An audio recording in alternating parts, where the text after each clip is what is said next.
Добро утро на сите. Сакам да ви посакам Божи благослов на секој еден од вас и да ве поканам да пееме заедно денес, да славиме, ќе се потсетиме за крвта на Исус Христос, за жртвата која направи за секој еден од нас на Голгота. Ќе пееме скапоца на Христова крв.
За нашите престапи беше пробаден, содрен за нашите беззаконија.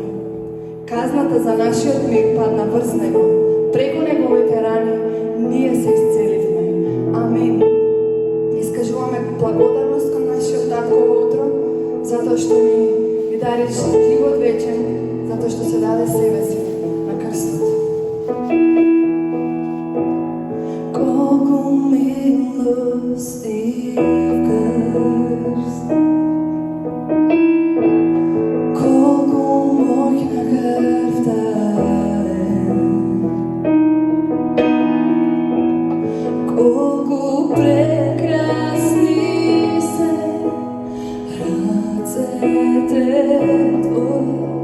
con la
Славиме,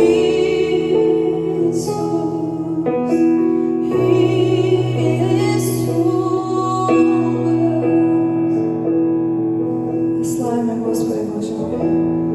Изјавуваме дека Твоето име Исусе над се, Господи Боже мой.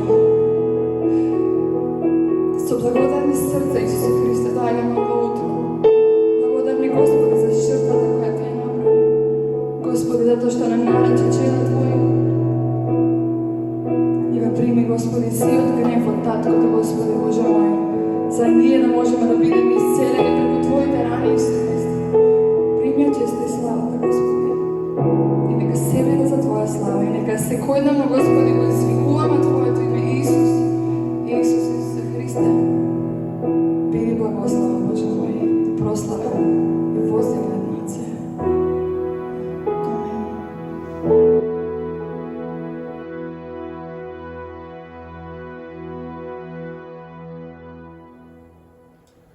Добар ден на сите. Еве и оваа недела продолжуваме со нашите онлайн богослужби.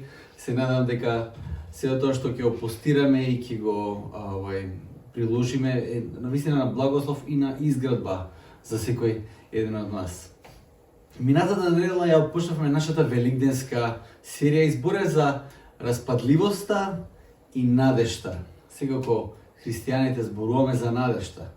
Надежта и обновата се како еден заштитен знак на христијаните. Надежта и обновата не се само едно од можните сценарија, туку тие се единствената можна иднина. Тоа го веруваме ние христијаните. Се во христијанската вера е проткаено со надеж и очекување за обновата. Молитвата, мисијата, самите неделни богослужби се во знак на верата дека Христос воскреснал од мртвите и дека заедницата на верата ќе го следи во таа конечна обнова преку воскресението и влегувањето во новиот свет, оној кој Исус ќе го донесе со неговото повторно доаѓање. Заедништвото, единството и соживотот на заедницата е како предвкус на таа конечна обнова и сите тие нешта се важни за црквата. Неделните собирања, сите тие настани, библиските проучувања, молитвените состаноци, сите тие нешта се како еден предвкус на тоа како конечно христијаните ќе бидат во новото небо и во новата земја. Заедништвото е толку важен дел од црквата. Христијанскиот живот не е само некаков мистичен живот во кој никој ништо не знае што се случува, туку е применлив и возможен. Христијанскиот живот е многу практичен живот. Додуша, христијанскиот начин на живот е вистинскиот исполнет живот, живот во полн сјај. Така веруваме ние дека човекот бил создаден да го живее животот на еден таков начин. Тоа е Божјата замисла од самиот почеток. Заедничките собирања на христијаните биле многу чести. Во првите денови на црквата заедништвата биле секојдневни. Секој ден се собирале, го раскршувале лебот, пиеле од чашата, пееле песни. Имаме еден таков запис кој подоцна ќе го читаме. Денес некои традиционални христијани одат во црква само да се заврши некаков неопходен обред. Каков и да е тој обред. Некои одат 2 пати годишно на големите празници, Божик, Великден, чувствуваат потреба дека тогаш би требало да идат барем тогаш во црква.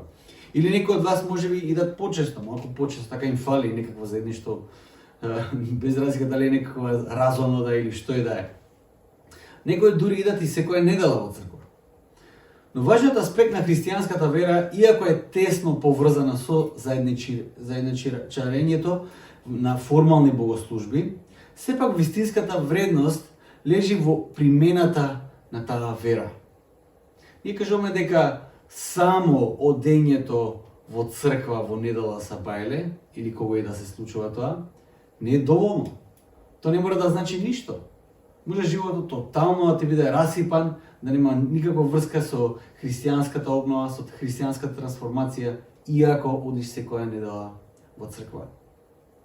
Иначе, отелотворувањето на таа вера е многу важен аспект. Растењето во христоликоста, тоа е целта.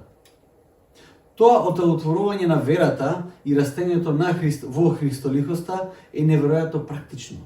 Ја расте љубовта во тебе за ближниот, до мера до која дури си спремен да се жртвуваш себе си за другиот. Така христијанскиот растеж, тоа е плодот на христијанскиот растеж. Важен аспект на христијанската вера, како што реков веќе, е заедништвото, кое се манифестира во видливото заедништво, кое е водено од љубов кон ближниот. Ако за нешто се молеше Исус последната вечер, тоа беше за единството и за заедништвото на неговите следбеници. Читате Јован 17 глава, ќе видите таа така наречена прва свештеничка молитва на Исус. Тој се моли за неговите апостоли, за неговите следбеници да бидат едно. Да бидат како што тој со таткото едно, така ти да бидат едно со него и едно меѓу себе. Иако тоа подразбира многу нешта, сепак важна работа е единство во пракса. Видливото заедништво на дело во добро и во зло, во служењето, во искажувањето љубов, во вистинското простување. Исус рече на апостолите: нова заповед ви дам, тоа во Јован 13 може да го читаме.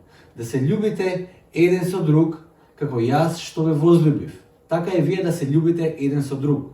По тоа ќе ве познат сите дека сте мои ученици, ако имате љубов меѓу себе. Ќе не познаат по љубовта. Нема да не познаат дури ни по формата, нема да не познаат ни по кој знае што се не. Ќе не познаат по љубовта. Тоа е една карактеристика која христијаните треба да ги издвојат од сите други можни групи во светот. Ќе ве познаат по љубовта. А љубовта, ако не е докажана во пракса, џабе зборуваме за љубовта. Павле зборуваше дека црквата е како тело, составено од повеќе органи. Ние делуваме во блиско заедништво, едни со други и си требаме едни на други. Павле во Коринтијаните, прво Коринтијаните, во 12 глава пишува вака: но Бог ги наредил деловите секој од нив во телото, така како што посакал. Ако сите тие би биле само еден дел, тогаш каде е телото? А сега сепак многу делови, но сепак едно тело. Иако Павле тука зборува за тоа дека сите ние сме различни, имаме различна мисија, различни функции во тоа тело Христово, сепак ние сме тело. Кога Павле кажува дека кога еден орган од телото боли, го боли целото тело. Толку сме тесно поврзани. Заедништвото е толку важен аспект од црквата. Горната соба во црквата, ако се слушале проповеди за духов ден, горната соба е многу важен момент. Има посебно значење за црквата. Кога учениците беа собрани на едно место во Ерусалим, во горната соба, а тоа го правеа затоа што беа послушни на препораките на Господ Исус пред тој да се вознесе, врз нив се спушти Светиот Дух и така се роди црквата. Последната на вечер на Исус беше многу важно заедништво, беше многу интимна вечер. Исус беше со апостолите во една соба, имаше прекршувањето на оливот, споделувањето на чашата. Имаше уште нешто многу практично и неверојатно блиско, а тоа е како Исус им ги миеше нозете на апостолите. Христијанското заедништво е многу интимно нешто, многу интимен аспект, многу суштински аспект од нашата заедница. Како што еден црковен отец ќе каже вака: сам христијанин, нула христијанин. Заедништвото е многу важен аспект.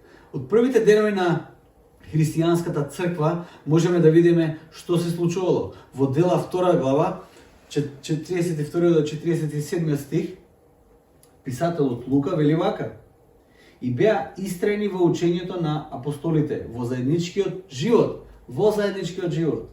во прекршувањето на левот и во молитвите. И страф ја обзеде секоја душа, зашто многу чудеса и знаци се вршеа преку апостолите. И сите што веруваа беа заедно и се им беше заедничко. Колку повеќе може Лука да го нагласи тој збор, да го нагласи тој концепт на заедништво. Продаваа имоти и собствености и на секој му раздаваа колку што му беше потребно. И секој ден еднодушно престојуваа во храмот и прекршувајќи леб по куќите се хранеа со радост и со чисто срце. Го фалеа Бога и стекнуваа благонаклонетост кај сите луѓе, а Господ секој ден ги придодаваше спасените кон нивното мноштво. Тука Лука сака да ни долови какво е чувството да се биде дел од првата црква. Се им беше заедничко, живеа заедно, тие беа еднодушни беа. го раскршуваа лебот секој ден, се дружеа, пееа, беа умилени кај народот. Има неколку елементи кои можеме да ги видиме како дел од црквата и ден денешен. Например, учењето на апостолите, кој во секоја црква се спроведува на различни начини, но тука е како пракса и во црквата денес. Го гледаме тоа. Во овој сегмент црквата треба и има потреба да биде на едно место и треба да биде во заедништво. Кршењето на левот и молитвите се составен дел од црквата и денес. И за тоа е потребно црквата да биде соберена на едно место. Освен во ретки исклучоци, црквата во денешно време не живее во комуна како во првиот век, како што го читавме сега овој текст. Да луѓето да продаваат и да им биде се заедничко. Сепак, заедништвото и љубовта во други форми се манифестира во заеднички собори на многу различни начини. Заедништвото, собирањето на заедницата, на тие неделни собери, помагањето и искажувањето љубов во пракса на ближниот е дело кое црквата го прави од самиот почеток. Христијанската заповед да се љуби Бог со сето битие во практика се потврдува со љубов кон ближниот како самиот себе си. Јован во неговото послание ќе каже: како можеш да кажеш дека го сакаш Бог кој не си го видел, а да го мразиш братот кој секојдневно го гледаш? Љубовта кон Бог неизбежно се манифестира во љубов кон ближниот и заедништвото со црквата во најразлични форми. Идеалот кој го следиме е Исус, чиј пример го следеле луѓето како мајка Тереза, Вилијам Вилберфорс и многу други христијани кои за заедницата се жртвувале себе си. А сега имаме проблем. Тој практичен дел на таа љубов во голема мера е сопрен. Заедничките собирања се оневозможени. Заедничкото проучување на Божиот збор, онака како што сме навикнати да го проучуваме, е оневозможено. Молитвените собирања на заедницата се оневозможени. Имам јас неколку прашања за нас денес, како црква да размислиме. Дали црквата е возможна во периодите кога тоа практично заедништво е невозможно? Како црквата ги поднесува периодите на епидемии, помор, војни, кога има изолација, кога има подвоеност, кога нема ситуација во која ќе може да се собере слободно? Дали црквата е само тоа што се случува недела са бајле и во текот на празниците? Каде е изворот на тоа заедништво во кое црквата е повикана? Тоа е важното прашање. Каде е изворот на тоа заедништво? Сега кога е забранет многу важен дел од црквениот живот, на кој начин можеле да го имаме вистинското заедништво? Честопата е изворот на заедништвото и духовниот растеж знаеме да го прекинеме од вистинскиот извор и повторно како и израелците во Библијата во Стариот Завет да го бараме изворот на сите други места, освен таму кај што треба да го бараме и таму единствено кај што можеме да го најдеме. Тоа е човечката склоност на идолопоклонство. Наместо да отидеме кај изворот, ние секогаш имаме склоност да одиме кај идолот. Иако заедничките собири, заедништвото и љубовта на христијанскиот живот се манифестира во тој неизмерно важен црковен живот во пракса, сепак доколку изворот на тоа заедништво го гледаме само во самото заедништво, во толпата, во праксите, нема да помене многу време пред да ја направиме грешката која многу наши претходници ја направиле. А тоа е дефиницијата за вистинското заедништво. Духовниот живот, христијанскиот идентитет, да црпиме токму од чувството на припадништво на толпата. Наместо кај изворот, заедништвото, да го бараме на друго место. Поистоветувањето во заедницата и желбата за припадништво и сигурноста која ја добиваме со припадништво на некаква поголема заедница е многу природна за нас. Сакаме да се поистоветиме и да бидеме дел од заедницата. Не сакаме да штрчиме на лош начин, на погрешен начин. Тоа чувство и желба понекогаш дури и на прилично добрите луѓе по природа знаело да ги донесе во лошо друштво. Има многу примери, посебно јас имам колку примери од моето тинејџерство. Јас сметам дека сум прилично добро човече, но заглави у лошо друштво и одма ќе го научиш тој принцип на с ким си такав си и така натаму. Историјата е исполнета со примери во кои толбата и препадништвото на мнозинството не значело стоење на страната на вистината или на страната на доброто. Колку поголема толпа, еден филозоф ќе каже, толку помалку вистина. Тоа го кажува Киркегард. Поголема толпа, помалку вистина. Тоа секако не значи по дефиниција дека толпата како концепт е погрешен концепт. Воопшто не. Но не може да биде изворот на крајната дефиниција за вистината, крајната дефиниција за доброто и за Бог.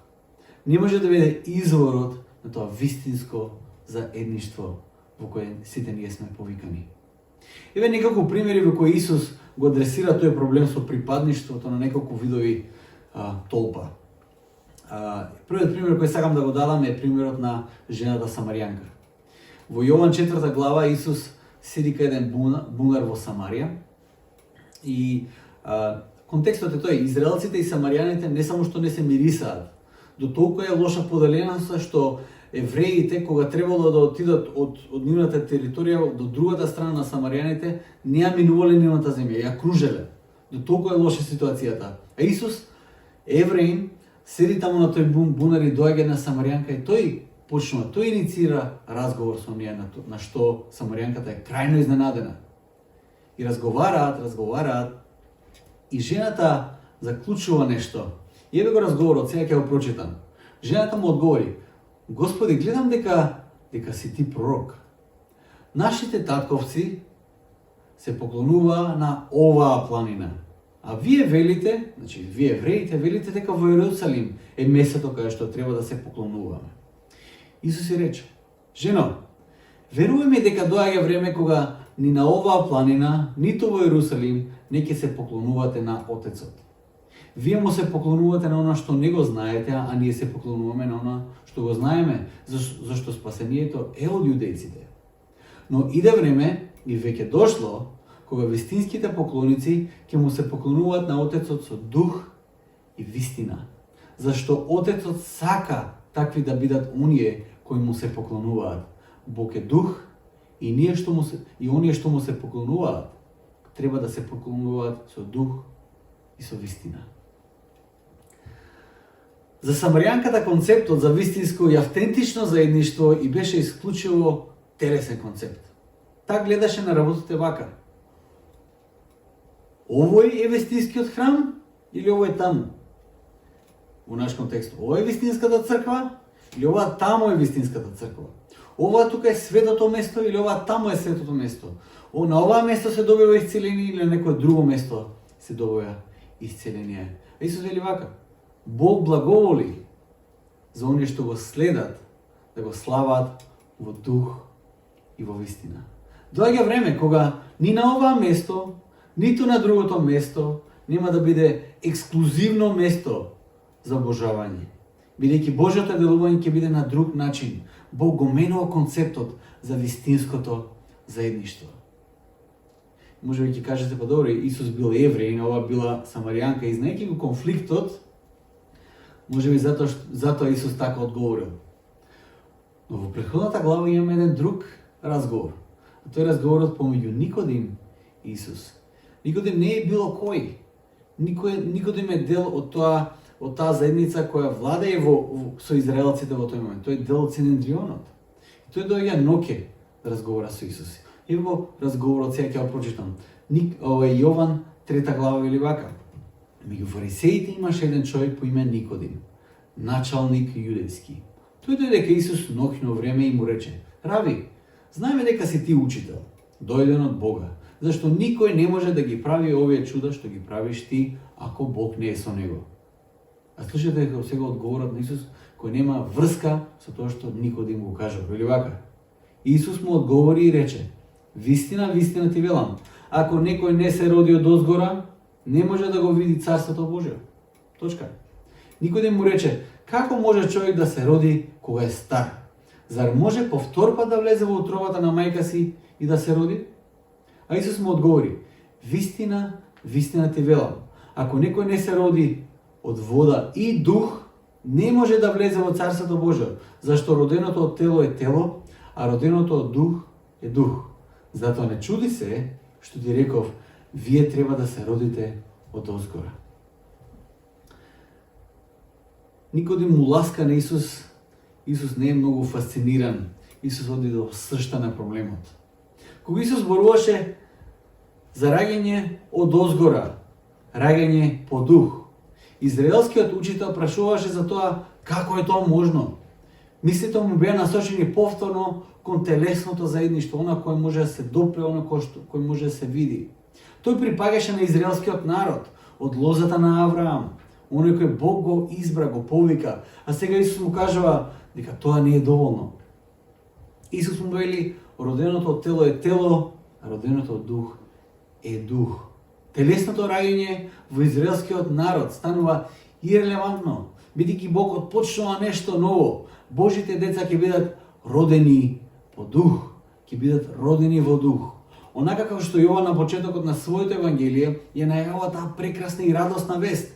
Во Јован, во тој пролог, во тоа отварање на Јовановото евангелие има прекрасни, премногу работи има кои можеме само така да ги прескокнеме. 12 и 13 стих вели вака: Јован својот вовед го заклучува со овие зборови: на сите што го примие, на сите што верува во неговото име, им даде моќ да станат чеда Божи, кои не по крв, ни по желба на телото, ни од похот машка, туку од Бога се родија. Тие се родени од Бога. Како е тоа можно? Во црквената историја има еден многу важен ден, веќе го спомнав. Тој е Духов ден. Духов ден отпочна едно ново очекувано Божјо дејствување. Многу пророштва се исполнија тој ден и многу Божји ветувања се остварија. Божјиот дух наместо на посебни луѓе за посебни задачи, сега се излива на секое Божјо дете по вера. Тоа ја менува целата динамика на заедништвото. Ја менува дефиницијата за семејство. Љубовта почна да се манифестира на начини и на места каде што е најмалку очекувано. Првата црква била позната по тие нешта. Кога имало многу епидемии, црквата одела таму. Одела таму да помогне. Луѓето кои страдале, размислувале: зошто мене ми помагаш кога јас не сум ни твое семејство, ни по крв, ни по ништо? Зошто? Така црквата растела. Така црквата го менувала светот. Дефиницијата за вистинско заедништво и за вистинско семејство веќе е различна. Моето искуство секогаш кога патувам е многу интересно. Не можам да опишам какви чувства ми облевуваат секогаш кога ќе влезам првпат во некоја црква. Секогаш имам чувство како да влегувам дома. Такво чувство имам. Како да влегувам во моето семејство. Преку вера можам да го почувствувам Божјото заедништво и чувство на семејство со луѓе кои првпат ги гледам во животот. Веќе има некоја основа на доверба, не можам ни да го опишам тоа чувство. Седам со луѓе кои првпат ги гледам, разговарам со нив и чувствувам дека се знаеме веќе со тие луѓе. Како нивните лица ми се веќе познати, затоа што по вера ние сме семејство, Божјо семејство, кое споделуваме една иста цел, исто семејство и Спасител. Заради Христос, моето семејство сега се протега на сите страни во светот. Тоа чувство дека имам толку многу браќа и сестри, честопати ме преплавува. Кај да идам? Сум одел и во Америка, и во Африка, и во Европа, и кај да идам тука во Македонија, чувството на семејство не ме остава затоа што тоа е црквата. Тоа заедништво е толку посебно. Но тоа заедништво се црпи од единствен извор. Тоа чувство на заедништво Павле го има исто така кога е дури во затвор. Тој им пишува послание на црквите во Колосјаните и во Коринтијаните. Во Колосјаните пишува вака: зашто макар и да сум отсутен со телото, со духот сум при вас, радувајќи се и гледајќи го вашиот ред и цврстината на вашата вера во Христос. Павле тоа може да го напише бидејќи разбира дека изворот на тоа единство и заедништво не е само во телото, во толпата, во одредено место, со одредена група на луѓе, туку во и преку Божиот дух. Тоа е голема разлика. Тоа што Исус им го кажа на апостолите, Павле го разбира многу добро. Тоа е една од последните и една од најважните лекции кои Исус им ја дава на апостолите. Исус знае дека тој седи последната вечер со нив во Јован 13 глава до 17, читајте, тоа е последната вечер на Исус пред да биде раснат. Во 15 глава тој веќе знае дека тој е со своите апостоли како последна вечер има. Тој поминал некои многу важни работи и веќе кажал многу важни работи кои ги знаеме. Тоа што го прочитав, ќе ве познаат по љубовта. Го раскршил левот, им ги измил нозете и на Петар му кажал: нема да помине многу време пред ти да се откажеш од мене 3 пати. Петал нема да пробее. Ти 3 пати ќе се откажеш од мене. И сега им кажа една од најважните лекции кои постојат. Исус им ја дава и вели вака: бидете во мене и јас ќе бидам во вас. Како што прачката не може да роди плод сама од себе ако не е на лозата, така и вие, ако не бидете во мене. Јас сум лозата, а вие прачките. И кој е во мене, јас во него, тој ќе даде многу плод, зашто без мене не можете да направите ништо. А без мене не можете да направите ништо. Тоа, ако не влева надеж, не знам што влева надеж во нашиот живот. Целокупниот живот кој кулминира во духовната заедница треба да го црпиме токму од Исус. Изворот на заедништвото и надежта доаѓа само од Исус. А без мене не можете да направите ништо. Објаснувајќи на моите деца дека Исус сега е со нас, преку Неговиот Свет Дух, иако не можеме да го видиме, барав некоја асоциација да им кажам да разберат на кој начин Исус сега е присутен со нас, иако не го гледаме. И Доротеја ме изненади затоа што таа пред мене и доби добра асоциација, кажа дека Исус таа може да го разбере како воздухот. Иако не го гледаме, воздухот ни е крајно потребен и е присутен и без него не можеме да живееме. И навистина е така. Не го гледаш Исус сега, но потребата од тоа заедништво, значи живот или смрт за христијанинот. Без него не можеме да направиме ништо. Во време како ова, кога многу начини на кои се манифестира христијанското заедништво се невозможени, изворот на заедништвото со Бог и неговото семејство се состои во неколку работи. Прва работа е читањето на Божиот збор. Од таму црпиме знаење за кој е Бог. Молитвата е многу важен аспект за христијанинот. Но исто така и копнежот да се биде во единство со Бог и со неговото семејство. Онака како што Павле честопати знае да ги изрази своите чувства во неговите посланија, тој не се срами да тоа го покаже. Вели: копнеам да те видам, копнеам да бидам со вас. Кога му пишува на Тимотеј, тој многу чувства изразува таму. Сакам да те видам, дојди побрзо да се видиме, да поминеме заедно во мисија. Кој пишува на црквите, дури на филипјаните, тие што се во Филипи, во тој и тогашен регион на Македонија, вели: копнеам да ве видам, сакам да дојдам при вас. Павле тоа често пати сака да го каже, значи копнежот да се биде во единство, во заедништво со Бог и со неговото семејство треба да не преплави, да сакаме да обидеме. Прашањето за нас денеска е, прашањето денес за тебе денес ќе го упатам. Дали поминуваш време во читање на Божиот збор? Како ќе го спознаеш Бог, неговата волја, неговата љубов, ако не учиш од изворот? Таму е изворот.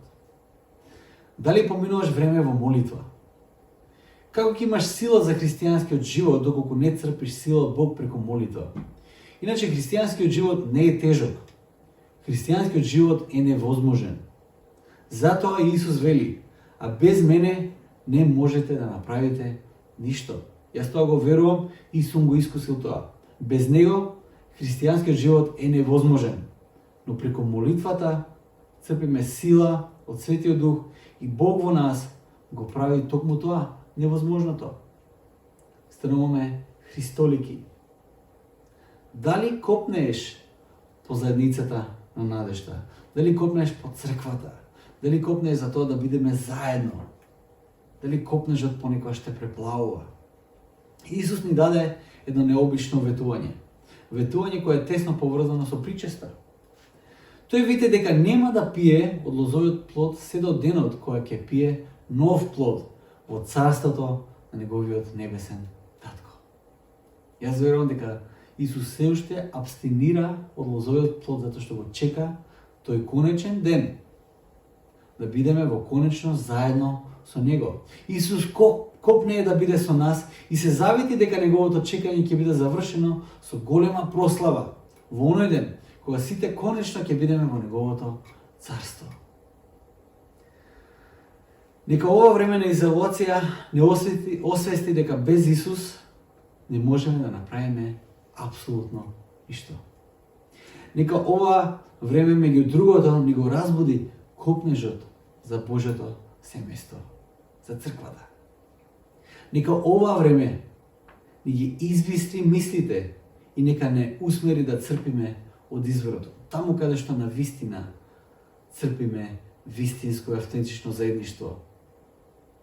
Нека во ова време Бог не донесе поблиско до него, за која ќе дојде време на дружење и заедништво во пракса, тоа да биде плод на заедништво кое го имаме со Бог преку неговиот збор и преку молитвата. Ќе се молиме за крај. Татко наш небесен, Боже мој, копнееме за тоа заедништво, да бидеме со Тебе и за Твојата црква, Господи. Боже мој, семејството во кое Ти не повикуваше семејство кое за основа и темел, но има Твојот Син Исус Христос, кој е градено на љубовта. Боже мој, заради таа љубов ние копнееме да бидеме заедно.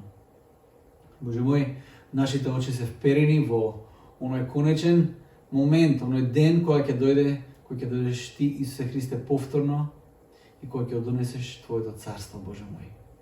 Кој, Боже мој, секоја тага ќе ја нема, секоја болест ќе ја нема, Боже мој, и смрт нема да има таму веќе, Боже мој. Тоа е нашата конечна надеж и веруваме дека преку вера и преку Твојот акт на воскресение, Боже мој, ние, Боже мој, ќе бидеме заедно со Тебе. Нека Твоето име биде прославено, Исе Христе, сега и за секогаш. Амен. За крај ќе ја пееме песната Колку чудесна. И дел од рефренот вели колку чудесна, колку прекрасна љубовта Твоја за мене. И навистина е така. И затоа ќе ја пееме оваа песна со цврста увереност дека Господ не љуби и неговата љубов за нас е вечна и затоа и се даде на крстот за нас.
Тебе